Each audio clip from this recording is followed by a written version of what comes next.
In 1841, my corduroy breeches I put on. I put my corduroy breeches on to work upon the railway. I was wearing corduroy breeches, digging ditches, dodging hedges, pulling switches, working on the railway. In 1842, from Hartlepool, I moved the crew and found myself a job to do, working on the railway. I was wearing corduroy breeches, digging ditches, dodging hedges, pulling switches, working on the railway. In 1846, I changed my trade to carrying bricks, but working on the railway. I was wearing corduroy breeches, digging ditches, dodging hedges, pulling switches, working on the railway. In 1847, poor Paddy was thinking of going to heaven. Poor Paddy was thinking of going to heaven and working on the railway.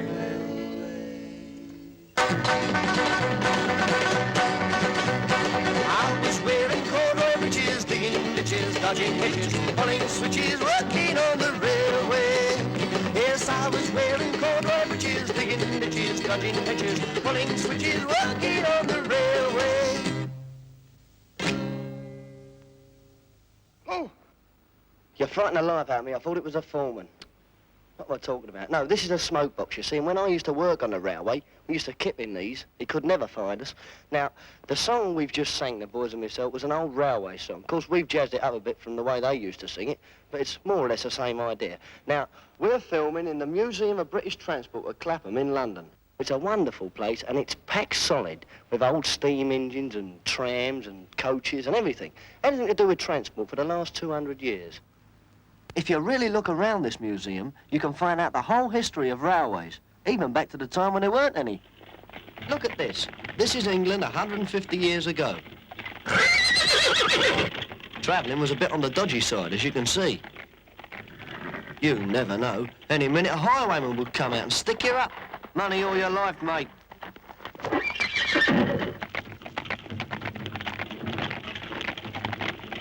And the roads, well, they were like cart tracks. Often you were lucky if you got there at all.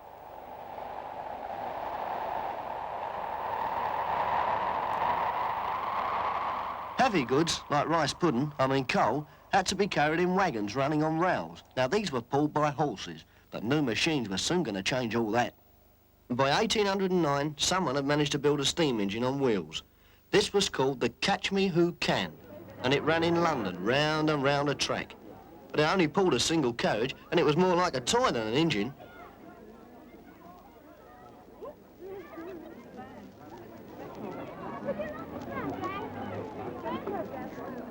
But people didn't really understand just what an important toy this was, and it was nearly 17 years before the opening of the first proper railway. This ran between Stockton and Darlington in Durham, and people came from miles around just to see it. A steam locomotive pulled a whole train of 32 wagons at a speed of 12 miles an hour. There weren't really enough carriages at first, so people had to sit up on the coal.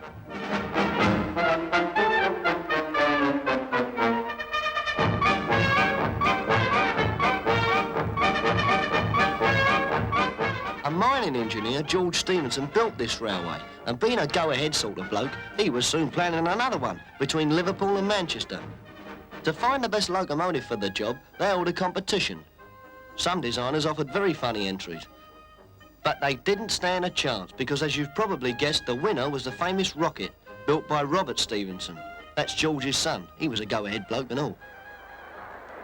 All the locomotives in the competition were put on trial, and the rocket astonished everybody by running at a really amazing speed of 32 miles an hour.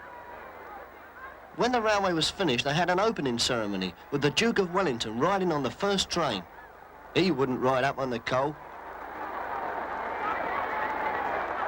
The railway age got off to a flying start. Train travel was a thing of the future, and everybody just had to get used to it, including the horses.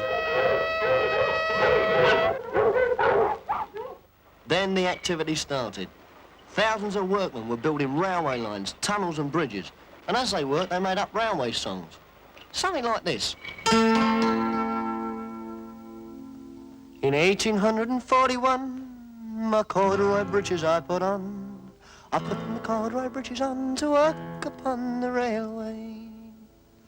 I was wearing corduroy breeches, digging ditches, dodging hitches, pulling switches, working on the railway. In 1842 from Hartlepool I moved to Crewe, found myself a job to do, working on the railway. I was wearing corduroy breeches, digging ditches, dodging hitches, pulling switches, working on the railway. It wasn't only railways that were changing people's lives. Thousands left their homes in a nice quiet country to find work in the huge workshops and factories. And great smoking cities got dirtier and more overcrowded.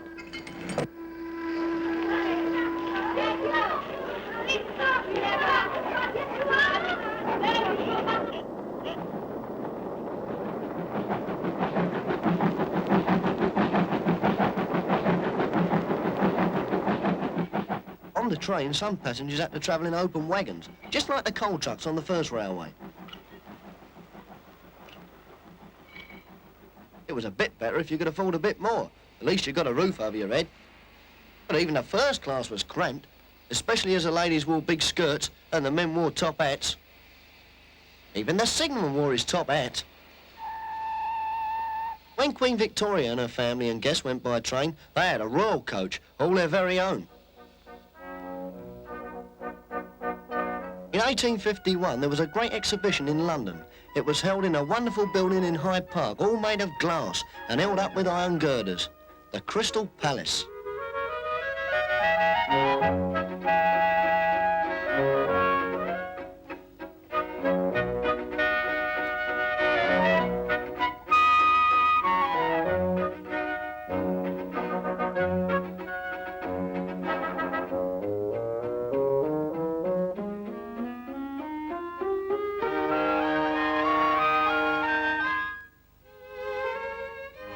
On view were all the latest designs and the newest inventions. They even showed railway carriages and engines. This is one of them, the Lord of the Isles. It sounds Scottish, doesn't it? But really it was built for the Great Western Railway to run from their beautiful new glass and iron station at Paddington in London to Bristol. That's in the west of England.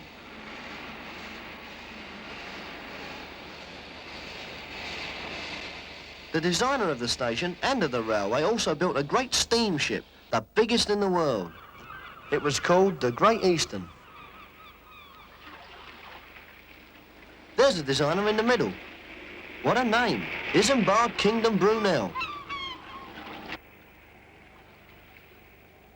This ship had big paddle wheels driven by powerful steam engines, but just in case something went wrong, it had sails as well.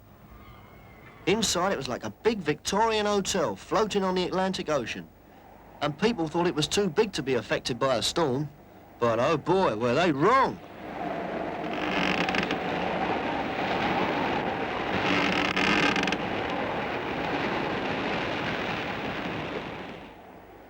On dry land, railways began getting more comfortable, and there were lovely new Pullman coaches where you could eat your dinner or even have a kip while you travelled if you wanted to.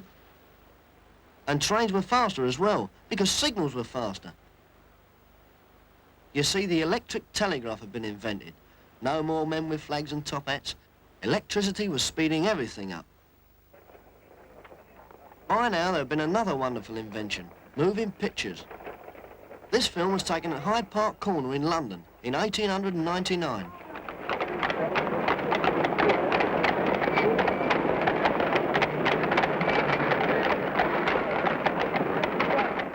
As you can see, horses were still pulling wagons and carts, buses and hansom cabs, and of course, wait for it, fire engines too.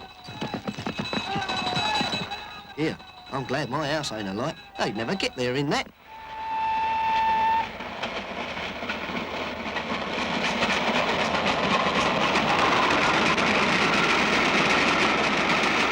Trains were always great fun to film, and to sing about as well. Especially in the old music hall songs. Oh, Mr. Porter, what shall I do? I wanted to go to Birmingham and they sent me off to Crewe. Take me back to London as quickly as you can. Oh, Mr. Porter, what a silly boy I am.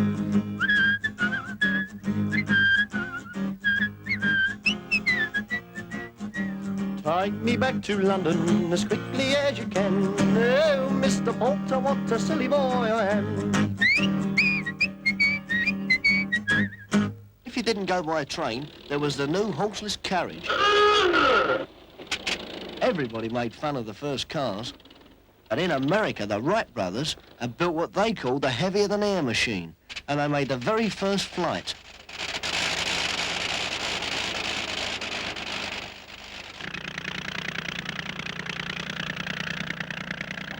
You see, times were changing fast, and in London streets, motor cars and taxis were soon dodging all round the horse-drawn buses.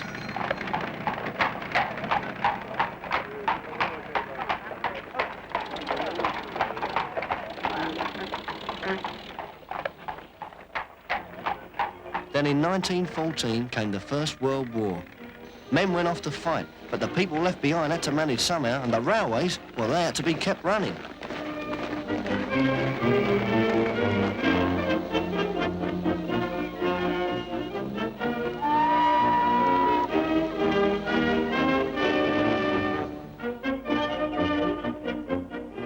One big change after the war was that many more electric trains began running on local lines. But for the big express trains, steam engines were still the best.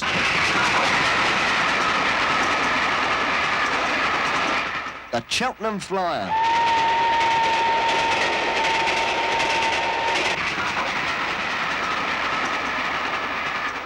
On its engine, it carried the words, "The world's fastest train."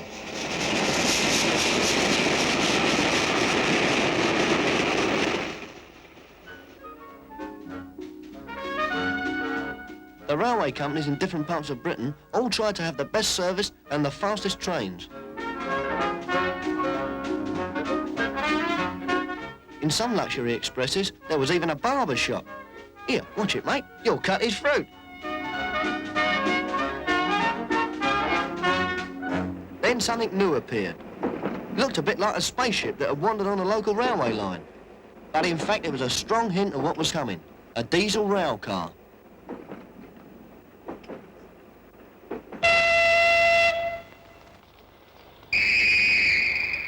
However, it was the beautiful new streamliners that got all the attention.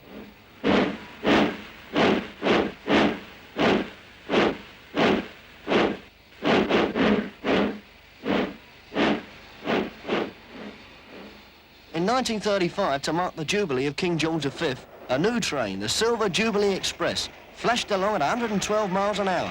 How about that?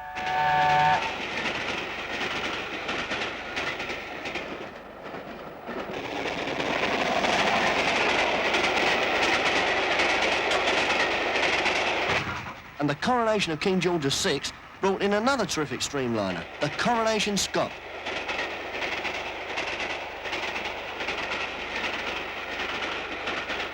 The drivers of these crack expresses were all doing their nuts to break records for speeds and timekeeping.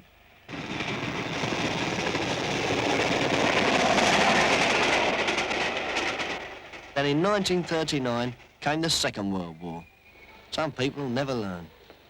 Railway stations, like everywhere else, took a terrific pasting from the bombs. In Paddington, under the shattered glass and iron roof, workmen were repairing the lines and clearing up the damage of last night's bombing. The trains had to be kept running all the time, of course.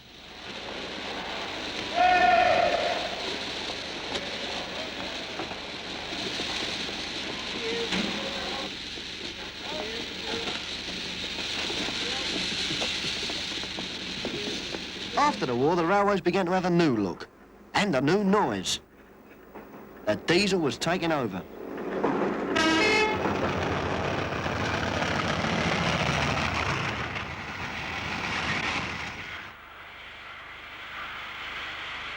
There's one, hidden in all that steam. Can you see it?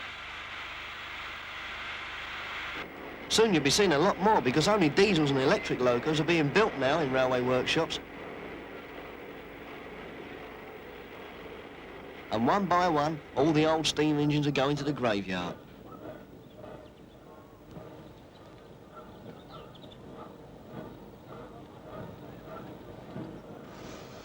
It's a bit sad, really. But cheer up, because these fast diesels and electrics are taking over. And you know what I always say, don't you? travelling on the railway. As the train rushes down the line, you can't beat the sound of the engine.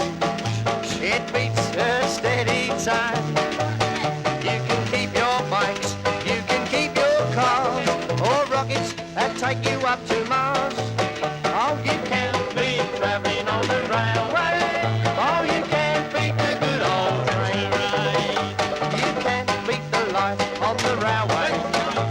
It keeps you fit and strong.